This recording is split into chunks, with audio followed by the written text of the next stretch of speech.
Katzis, and this is my CS50P final project, Sleeper Matchup Reveal. I live in Irvine, California, and today's date is July 2nd, 2026. Before we get started, I want to give a little bit of an overview, a little bit about what problem this solves for me. Sleeper is a fantasy football platform, and all of my fantasy leagues are actually on the Sleeper platform. Now a little bit about how I watch football. When I watch football, I watch the games condensed after they had already happened, and when I do this, I have no visibility into my fantasy football score.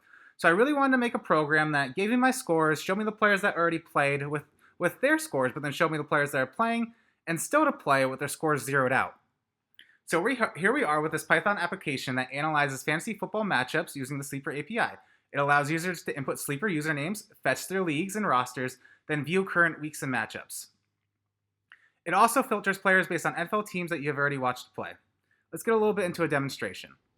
Here we go. We're running my program, asking for the first username. I'll put in first username. I'll put in my second username. And while it does accept as many usernames as you want to put in, I'm going to stop here with done. And now it's going to ask me to filter by the players that I've already watched play. And now we've got the Rams, we got the Chargers, let's put the Steelers, and let's put the Cowboys. And we'll click done there. Then it'll ask me the teams that are playing. Let's pretend like we have the Raiders playing against the Patriots. And then we'll click done.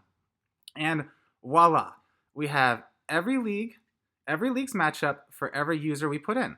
So let's just take a look. We have the first user, we have the first league, we have the players that have already played with their scores total at the top. Then we also have the players that are currently playing and the players that have still to play. And this will do wonders for helping me enjoy my football Sundays a little bit more. And I hope you guys appreciated. A little bit of a recap here. This project uses Sleeper API to analyze fantasy football matchups and organize live scoring data. It demonstrates working with API's nested data structures and filtering logic and caching. The code is structured into separate functions for each part of the data pipeline, making it easier to manage and extend. Thank you so much for watching.